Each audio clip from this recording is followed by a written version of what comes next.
Friday. That's a good thing. Welcome to the Chris Salcedo Show here on Newsmax TV. Quick poll here. Who's tired of anti-American socialism? Yeah, I am. With jaw-dropping speed, the socialists in the White House and the Congress have set up massive attacks on our constitutional rights and our abilities to support and provide for our families. They seem unencumbered by traditions, rules, or the law. Ronald Reagan articulated the proper role of those in power when he said that government should walk by our sides, not right on our backs. But the squad, Bernie Sanders, Pelosi, Schumer, and whoever is pulling Joe Biden's strings, them being in charge, well, these lawmakers have saddled us and they're ready to take a ride. President Trump is being proven right. That's the focus of tonight's preamble. In a recent offering in the Wall Street Journal, Mick Mulvaney and Joe Grogan, they revealed just how costly and burdensome Joe Biden's socialists would be to our economy. They revealed the full scope of a record number of executive orders issued by Joe Biden in his first weeks in office. Mulvaney and Grogan sounded the alarm on how Biden was instructing the Office of Management and Budget to circumvent cost restrictions put in place to prevent our government from bankrupting the country. As a result of this leftist perversion, Mulvaney and Grogan warned that the business climate in the United States will be made dramatically worse, saying, quote, "Forget re-regulation. This is the beginning of hyper-regulation," end quote. It's fair to point out that Biden is picking up where President Obama left off. According to American Action Forum, the Obama-Biden administration saddled we Americans with over 600 regulations, averaging a new regulation every 3 days during his occupation of the Oval Office. These regulations had immense costs to America's prosperity, $813 billion. That's more than the GDP of the Philippines, my friends, a country with over 100 million people in it.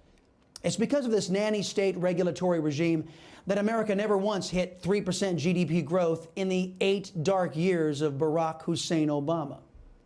Now, if Biden and his merry band of Marxist-Leninists sought to avoid such a catastrophe again, they would change their policy prescriptions.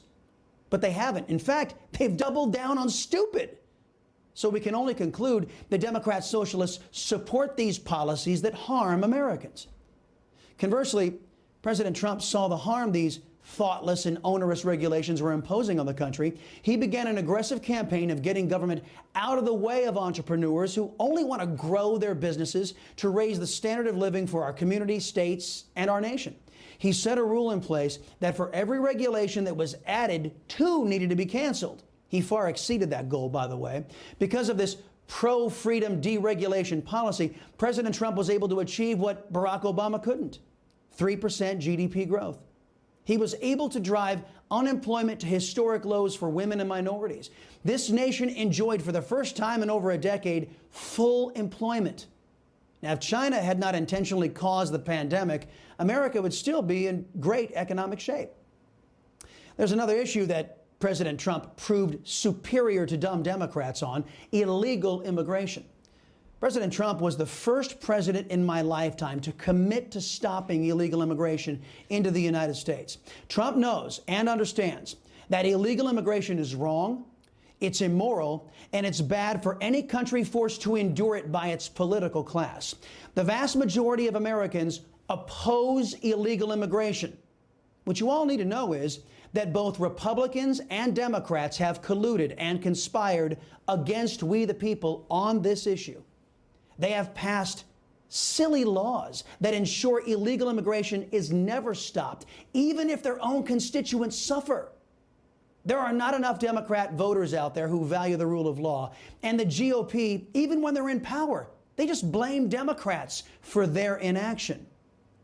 The GOP excuse is lame and doesn't hold water because, as we pointed out at the top, when socialists are in power, they don't have a problem using that power, do they? Consider this. There is a 50-50 split in the Senate right now, and socialists have a very small margin in the House.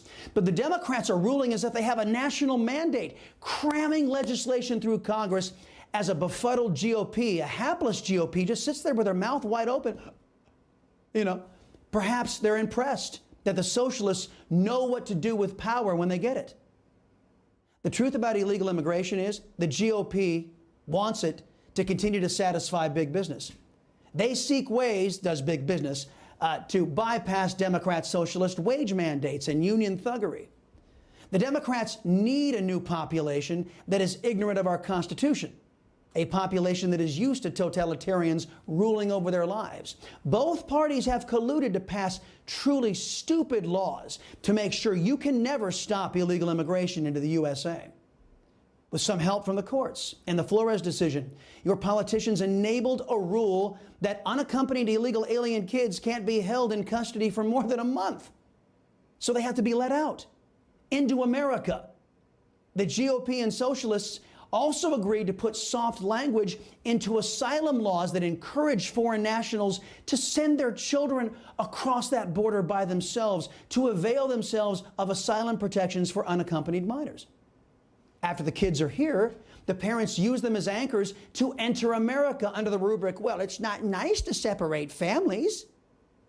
U.S. lawmakers have also stacked the deck against law-abiding Americans by passing laws that reward illegal immigration. If an illegal alien sets one foot, one toe in America, a series of rights and protections are automatically conferred upon the illegal alien. It would be like you and me knocking over a bank. After we get the money, we go out and we buy a brand new Porsche. And then we get to keep the Porsche, once we're caught by the law. See, you and I don't get that kind of treatment. But Republicans and Democrats made sure illegal aliens from Yemen, Pakistan, China, the Northern Triangle countries, and Mexico, they do get that treatment. Here's more truth. The majority of the country opposes illegal immigration. The majority of Congress doesn't give a damn what you think. They want illegal immigration. The majority of Congress says your job is to sit down, shut up, and just pay the enormous costs of illegal immigration. It's up to you to let illegal aliens into your towns, to pay for their PPE, to pay for their China virus testing, to pay for their vaccines. Oh, and by the way, the GOP and Democrats want to make sure that illegal aliens get all that stuff before you and your family do. Then it's up to you to pay for illegal aliens' schooling, their medical care, their meals, their lodging. Meanwhile, down there on the U.S. Mexico border, our ranchers report massive costs as narco-terrorists and human smugglers destroy their properties and threaten their families not to get into the way of the human smugglers. Our government has abandoned our border communities to these narco-terrorists. Biden, the Democrats, and the GOP are making terrorists rich. Now, here is one response from your benevolent government. See this sign? It's one of many in the state of Arizona. That is your government warning American citizens, hey, you better stay out of here. This is American territory, folks. This is on our side of the border. You see, your government ceded our soil to narco-terrorists. This is American soil the terrorists use to illegally enter the United States of America. Your government surrendered that territory to terrorists so that illegal immigration can continue. See how this works? President Trump didn't want to surrender. Now we're in the midst of another humanitarian border crisis. Again, this crisis is worse than the humanitarian crisis under Barack Hussein Obama. If Joe Biden and his leftists sought to learn from Obama's many mistakes on the border, they would not keep Obama's policies. But guess what? They did. That sends a signal that they're doing this to us on purpose. Thanks, Democrats. Thanks, Never-Trumpers. Speaking of President Trump, he instituted the Remain in Mexico policy, giving our courts the ability to have proper hearings to distinguish between those who truly need asylum and those who just don't want to wait in line to come into the United States illegally. This also sent a clear signal to would-be illegal aliens, did President Trump. Yeah, it's best not to come illegally. President Trump put political pressure on Mexico to police their own borders so as to not expose America to the ravages of illegal immigration. President Trump was right. One Texas rancher recently told Fox News that during the 4 years of Trump, she had 1 or 2 incidents of illegal aliens damaging her property. In the era of Biden, she is getting hammered by illegal alien smugglers every single week. The U.S. immigration system is old, dilapidated, and ill-equipped to serve the American people, just like the majority of Congress is. Our immigration system needs a serious overhaul. But you know what that takes? That takes the W word, work, from serious grown-ups. And guess what, folks? We don't have that anymore in Washington, D.C. That's why our Black, Latino, and white families will continue to pay a very heavy price for the ineptitude of the federal government. My suggestion: get to know your state representatives very well. They are your only prayer, the only prayer your family has to shield you from the harm Washington, D.C. is dishing out. Because D.C. only cares about itself. How can I say that? Well, Nancy Pelosi has put up a wall around Congress, but she makes sure we don't get a wall to protect us on the southern border. Hey, I'm Rob Finnerty. Thanks for watching. If you enjoyed this video, please join the conversation in the comments below. Don't forget to subscribe, too. Hit the bell icon to be alerted to breaking news. And remember, there's a whole lot more on Newsmax TV, America's fastest growing cable news network. Newsmax TV, where real news for real people.